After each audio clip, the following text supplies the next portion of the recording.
Hi friends, welcome to our channel తిరుగు teaching blogs. ఈరోజు మనం కొత్తగా ఎన్ఈపీ 2020 అనే క్లాస్ని వివరించడానికి వచ్చాం. మొత్తం ఎన్ఈపీ 2020 గురించి 96 పేజీలు కరదీపుకుంటుంది. ఆ కరదీపుకు మొత్తం మనకు అవసరం లేదు. అందులో మనకు అవసరమైనవి బిట్ రూపంలో ఏమొస్తాయి దాన్ని మాత్రమే క్లాస్ రూపంలో వివరించడానికి మీ ముందుకు వచ్చా. ముందుగా ఎన్ఈపీ 2020లో 4 భాగాలు ఉంటాయి. అది ఒకటో బిట్టు. ఎన్ఈపీ 2020లో 4 భాగాలు ఉంటాయి. ఒకటవ భాగం, రెండవ భాగం, మూడవ భాగం, నాలుగవ భాగం. ఒకటవ భాగంలో మనకు అవసరమైన పాఠశాల విద్య గురించి ఉంటుంది. రెండవ భాగంలో ఉన్నత విద్య గురించి ఉంటుంది. మూడవ భాగంలో దృష్టి పెట్టాల్సిన ఇతర అంశాల గురించి ఉంటుంది. నాలుగవ భాగంలో ఆచరణ గురించి ఉంటుంది. ఇది చాలా ఇంపార్టెంట్. ఎన్ఈపీ 2020లో ఆచరణ ఎన్నో భాగంలో ఉంటుందంటే 4వ భాగం. పాఠశాల విద్య గురించి ఎన్ఈపీ 2020లో ఎన్నో భాగంలో అమర్చారు అంటే 1వ భాగం. ఉన్నత విద్య గురించి అంటే 2వ భాగం. దృష్టి పెట్టాల్సిన ఇతర అంశాల గురించి ఎన్నో భాగంలో పొందుపరిచారు అంటే 3వ భాగం. ఇది 4 భాగాలు ఎన్ఈపీ 2020 గురించి. అలాగే ఎన్ఈపీ 2020లో ముఖ్యమైన పదం ఒకటి పెట్టారు కొత్తగా, ఎస్డిజి, సస్టైనబుల్ డెవలప్మెంట్ గోల్స్. ఇది కొత్త పదము. ఇంకా 21వ శతాబ్దం, ఇది కొత్తగా 21వ శతాబ్దం కాబట్టి ఈ శతాబ్దంలో వచ్చిన మొట్టమొదటి ఎన్ఈపీ అంటే ఎడ్యుకేషన్ పాలసీ ఏదంటే ఎన్ఈపీ 2020. అది కూడా కొత్త బిట్టే. 21వ శతాబ్దంలో వచ్చిన మొట్టమొదటి విద్యా విధానం ఏది అంటే ఎన్ఈపీ 2020. అలాగే పాత విధానం మనకి 10+2 ఉండేది. 10+2 విధానం, దానిని రద్దు చేసి 3 నుంచి 18 సంవత్సరాల వారికి ఉపయోగపడేలాగా 3 నుంచి 18 సంవత్సరాలకు ఉపయోగపడేలాగా కొత్త విద్యా విధానం ఏది అంటే 5+3+3+4. దీని గురించి వినండి. ఇందులోనే దాదాపుగా మనకైతే టెట్కి అయితే బిట్ వచ్చే ఛాన్స్ ఉంటుంది, డిఎస్సికి కూడా వస్తుంది. 5+3+3+4 అంటే ఏంటి అసలు? 5 అంటే పునాది దశ, ఫౌండేషనల్ స్టేజ్. ఫస్ట్ 3 అంటే ప్రిపరేటరీ స్టేజ్, సిద్ధపరిచే దశ. రెండవ 3 మిడిల్ స్టేజ్, మధ్య దశ.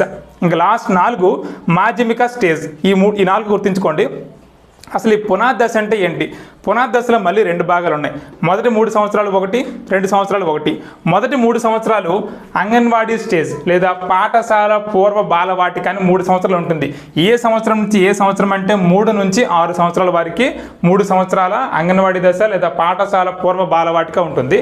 అలాగే ఈ పునాది దశలోనే 2 సంవత్సరాలు దేనికంటే 1వ తరగతి, 2వ తరగతి. సో 1, 2 తరగతులు 6 నుంచి 8 సంవత్సరాలు ఉన్న వారు చదువుతారు. అంటే 1వ తరగతి ఇక్కడ 6వ సంవత్సరంలో అడ్మిషన్ అవుతారు అనమాట. సో 3 సంవత్సరాలు ప్లస్ 2 సంవత్సరాలు అనేది మొట్టమొదటి 5 అనమాట. ఇదే పునాది దశ. పునాది దశలో ఏ క్లాసులు ఉంటాయంటే 1, 2 ఉంటాయి. అంగన్వాడీ ప్లస్ 1, 2 క్లాసులు కలిపే పునాది దశ మొదటి 5గా వర్గీకరించారు. మరి మొదటి 3 ప్రిపరేటరీ స్టేజ్. ఇందులో 3 సంవత్సరాలు ఉంటారు విద్యార్థి. ఎన్నవ తరగతి నుంచి 3వ తరగతి నుంచి 3, 4, 5 ఈ 3 క్లాసులు ఉంటాయి ప్రిపరేటరీ స్టేజ్లో. మరి ఈ స్టేజ్లో ఏ సంవత్సరం అంటే 8 నుంచి 11 సంవత్సరాలు. అంటే 8వ సంవత్సరంలో విద్యార్థి ఏ దశకి వెళ్తాడంటే ప్రిపరేటరీ స్టేజ్కి. ఎన్ని సంవత్సరాల వరకు అంటే 11 సంవత్సరాల వరకు. అలాగే రెండవ 3 ఉంది. రెండవ 3 మిడిల్ స్టేజ్, మధ్య దశ. చూడండి, మాధ్యమిక మధ్య బిట్ కన్ఫ్యూజ్ అయ్యే ఛాన్స్ ఉంటుంది. మిడిల్ స్టేజ్ లేదా మధ్య దశ అంటారు. ఇది కూడా 3 సంవత్సరాలే. 6వ తరగతిలో మొదలవుతుంది, 8వ తరగతిలో పూర్తవుతుంది. 6, 7, 8వ తరగతులకి ఈ మిడిల్ స్టేజ్, మధ్య దశ. మరి సంవత్సరాలు అడిగితే 11 నుంచి 14 సంవత్సరాలు. సో 11, 12, 13, 14 అంటే 11, 12, 13, 14 అంటే 4 సంవత్సరాలు అనుకోకండి, 3 సంవత్సరాల కింద వస్తుంది. 6 నుంచి 8వ తరగతి. అలాగే లాస్ట్ మాధ్యమిక స్టేజ్ 4వది. ఇందులో 9వ తరగతి నుంచి 12వ తరగతి వరకు 4 సంవత్సరాలు ఉంటుంది. వయసు అడిగితే 14 నుంచి 18 సంవత్సరాలు. సో మొత్తంగా ఇక్కడ 3 సంవత్సరాల నుంచి మొదలై 18 సంవత్సరాల వరకు, 3 నుంచి 18 వరకు ఈ 10+2 విధానాన్ని రద్దు చేసి కొత్తగా 5+3+3+4 అనే విధానమే ఈ న్యూ ఎడ్యుకేషన్ పాలసీ అనమాట. ఇదే ఎన్ఈపీ 2020లో బేసిక్ స్ట్రక్చర్. ఇది మొట్టమొదటి స్ట్రక్చర్ అనమాట. దీని తర్వాత ఎన్ఈపీ 2020 ప్రకారం 1వ తరగతిలో ఎన్ని సంవత్సరాల వయసులో జాయిన్ చేసుకోవాలి అంటే 6 సంవత్సరాల వయసు. సో 6 సంవత్సరాల వయసులోనే 1వ తరగతి న్యూ అడ్మిషన్ అనేది అమలవుతుంది. అలాగే ఈసీసీఈ బలోపేతానికి, ఈసీసీఈ తెలుసు కదా, ఇది అంగన్వాడీ సెంటర్స్. ఈసీసీఈ బలోపేతానికి అంగన్వాడీ టీచర్లకి 6 నెలల సర్టిఫికేట్ కోర్స్. ఎందుకంటే పిల్లలకి ఇప్పుడు అంగన్వాడీలో ఉన్న వారికి చాలా మందికి ఏమీ రావట్లేదు. వాళ్ళకి ఎక్కడి నుంచే పునాది పడాలని చెప్పి వీళ్ళకి 6 నెలల సర్టిఫికేట్ కోర్స్ని అయితే ఏర్పాటు చేశారు. సో ఈసీసీఈ డెవలప్మెంట్ కోసం 7 నెలల సర్టిఫికేట్ కోర్స్ని అంగన్వాడీ వాళ్ళకి ఇస్తున్నారంటే 6 నెలలు. అది కూడా చాలా ఇంపార్టెంట్ బిట్. అలాగే ఎన్ఈపీ ప్రకారం, ఈ కొత్త ఎన్ఈపీ ప్రకారం ప్రతి పాఠశాలకి విద్యార్థి ఉపాధ్యాయ నిష్పత్తి 30:1 అంటే 30 మంది విద్యార్థులకి ఒక ఉపాధ్యాయుడు ఉండాలన్నమాట ఎన్ఈపీ 2020 ప్రకారం. అలాగే సామాజికంగా ఆర్థికంగా వెనుకబడిన వర్గాల దగ్గర అయితే 25:1 లేదా ఇంతకంటే తక్కువైన ఉండొచ్చు. 25:1 సాధారణంగా అయితే 30:1 విద్యార్థి ఉపాధ్యాయ నిష్పత్తి. అలా కాకుండా సామాజికంగా ఆర్థికంగా వెనుకబడిన వర్గాల దగ్గర అయితే విద్యార్థి ఉపాధ్యాయ నిష్పత్తి 25:1 లేదా అంతకంటే తక్కువ ఉండొచ్చు అనమాట. అలాగే GER అని కొత్త పదం ఇందులో ఉంది, gross enrolment ratio. Gross enrolment ratio అంటే ప్రారంభ స్థాయి నుండి మాధ్యమిక స్థాయి వరకు ఎక్కడ డ్రాప్ అవుట్స్ లేకుండా వాళ్ళందరినీ చేర్చుకునేలాగా దీనికి టార్గెట్ ఎప్పుడంటే 2030. గ్రాస్ ఎన్రోల్మెంట్ రేషియోకి టార్గెట్ ఎప్పుడు ఇచ్చారంటే 2030కి ఇచ్చారనమాట. ఇది కూడా చాలా ఇంపార్టెంట్. చూడండి, ECCE బలోపేతానికి సర్టిఫికేట్ కోర్స్ 6 నెలలు, విద్యార్థి ఉపాధ్యాయ నిష్పత్తి సాధారణంగా అయితే 30:1, అలా కాకుండా సామాజికంగా ఆర్థికంగా వెనుకబడినట్టయితే 25:1, ఫిజికల్ ఎడ్యుకేషన్, ఆర్ట్ ఇలాంటివన్నీ ఎంచుకునే సరళత. ఈ NEP 2020లో సరళత అనమాట. అప్పుడు ఇంటర్ డిగ్రీ ఈ లెవెల్లో ఉంటారు కదా, అంతకన్నా కాకుండా 9th 10th క్లాసుల్లోనే వాళ్ళు ఎంచుకునే సరళతను కూడా ఇక్కడ అందించే ఛాన్స్ ఉంటుంది పూర్తి స్థాయిలో అమలైపోయిన తరువాత. అలాగే ఏక్ భారత్ శ్రేష్ఠ భారత్ అనే కొత్త కార్యక్రమాన్ని తీసుకొచ్చారు. అది ఏ క్లాసుల కంటే 6, 7, 8. ఏక్ భారత్ శ్రేష్ఠ భారత్ అనే కార్యక్రమం ఏ క్లాసుల కంటే 6, 7, 8 తరగతులకి ఏక్ భారత్ శ్రేష్ఠ భారత్ అనేది ఉంటుంది. ఈ జాతీయ పాఠ్య ప్రణాళికను పునఃసమీక్షించడానికి కాలం అంటే NEP 2020 ఉంది కదా, దాన్ని పునఃసమీక్షించడానికి కాలం ఎంత ఇచ్చారంటే 5 నుంచి 8 సంవత్సరాలు. 5 నుంచి 10 సంవత్సరాలు. అంటే ప్రతి 5 లేదా 10 ఈ మధ్యలో ఎప్పుడైనా దీన్ని పునఃసమీక్షించుకోవడానికి సమయం అయితే వెచ్చించడానికి ఇచ్చారనమాట. మూల్యాంకంలో ప్రోగ్రెస్ కార్డులు ఇస్తాం కదా, జనరల్గా మార్క్స్ మాత్రమే ఇస్తాం. అలా కాకుండా ప్రోగ్రెస్ కార్డు అంట 360 డిగ్రీ లెవెల్లో ఉండాలి. అంటే అన్ని రంగాల్లో కూడా వాళ్ళ యొక్క ప్రోగ్రెస్ని మనమైతే చూపించాలి ఈ NEP 2020 ప్రకారం.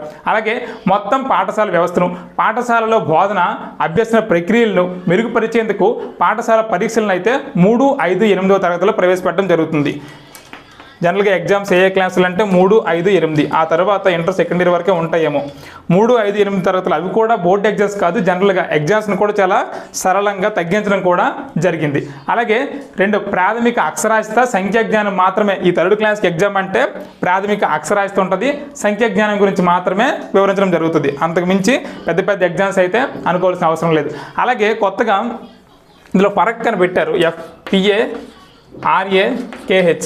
NEP 2020లో కొత్తగా పదం ప్రవేశపెట్టింది ఫరక్, PARAKH. ఫరక్ అంటే పెర్ఫార్మెన్స్ అసెస్మెంట్. P అంటే పెర్ఫార్మెన్స్, A అంటే అసెస్మెంట్, R అంటే రివ్యూ అండ్ A అంటే అనాలిసిస్ ఆఫ్, K అంటే నాలెడ్జ్ ఫర్ హోలిస్టిక్ డెవలప్మెంట్. విద్యార్థి యొక్క హోలిస్టిక్ డెవలప్మెంట్ గురించి ఈ అసెస్మెంట్ అనేది ఉండాలని చెప్పి ఫరక్ అనే పదాన్ని ప్రవేశపెట్టారు. Performance assessment review and analysis of knowledge for holistic development. ఇది కొత్తగా ప్రవేశపెట్టిన పదం అయితే. నెక్స్ట్ ఈ NEP 2020 ప్రకారం BEd కోర్స్ ఎన్ని సంవత్సరాలు అంటే 4 years. సమీకృత BEd అంటారు. దీని తర్వాత ఎవరైతే BEdని ఉత్తీర్ణత సాధిస్తారో వాళ్ళకి స్థానిక పాఠశాలలోని ఉపాధి కూడా ఇచ్చే వెసులుబాటును కూడా గవర్నమెంట్ తీసుకుంటుంది అనమాట. ఇది 4 సంవత్సరాల BEd. అలాగే టీచర్స్ అనేవారు జనరల్గా ఇన్ సర్వీస్ తీసుకోవాలి కదా, సంవత్సరానికి ఎన్ని గంటలు అంటే 50 గంటలు వృత్యాంతర శిక్షణ తీసుకోవాలి. సంవత్సరానికి 50 గంటలు టీచర్స్ అనేవారు వృత్యాంతర శిక్షణని తీసుకోవాలి. మరి 50 గంటలు అసలు స్కూల్ కాంప్లెక్స్ మీటింగ్స్ అని ఉంటాయి కదా, పాఠశాల సముదాయ ఇవి, వాటిని ఎవరు ముందుగా ప్రవేశపెట్టారంటే ఏ కమిటీ అంటే కొఠారి అనమాట. కొఠారి కమిషన్ వాళ్ళే ఈ పాఠశాల సముదాయం అనే పదాన్ని మొట్టమొదటిగా ప్రయోగించారు, కానీ దాన్ని పెద్దగా ఇంపార్టెన్స్ ఇవ్వలేదు వాళ్ళు. ఆ తర్వాత ఇప్పుడు NEP దీని గురించి మెయిన్ ఫోకస్ పెట్టి 50 గంటల ప్రతి టీచర్కి కూడా వృత్యాంతర శిక్షణ ఇవ్వాలని చెప్పి దీన్ని కొత్తగా బలోపేతం చేయడానికి కేబుల్ను మరలా బలోపేతం చేసింది. Central advisory board of education ఉంటుంది కదా, వీటిని డెవలప్మెంట్ చేసింది అనమాట. డెవలప్మెంట్ చేస్తానని ఇందులో రాసింది. NEP 2020 గురించి ఇంకా మిగిలిపోయిన పాయింట్లు. కేంద్ర ప్రభుత్వం అయితే కేంద్ర ప్రభుత్వం రాష్ట్ర ప్రభుత్వం జీడీపీలో 6% విద్య కోసం ఖర్చు పెట్టాలని టార్గెట్ పెట్టుకుంది. అలాగే ఉన్నత విద్యా వ్యవస్థ ద్వారా వృత్తిలో భాగం అవ్వాలని 50% మంది కనీసం వృత్తిలో భాగస్వామ్యం అవ్వాలని 2025 టార్గెట్ పెట్టుకున్నారు. అలాగే రీసెర్చ్ కోసం అయితే మన భారతదేశం 0.69% మాత్రమే ఖర్చు పెడుతుంది జీడీపీలో. సో దానికోసమే నేషనల్ రీసెర్చ్ ఫౌండేషన్ అనేవి ఏర్పాటు చేయాలని భావించింది.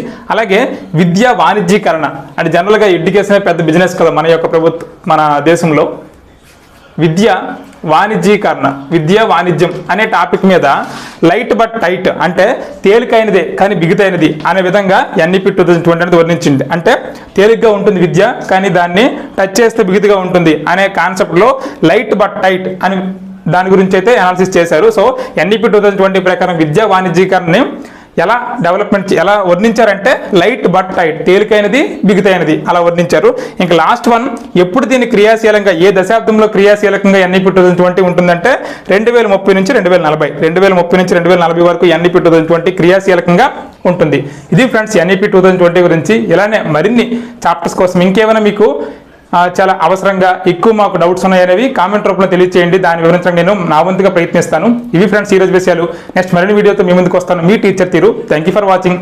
Please subscribe, like and share our channel. Thank you.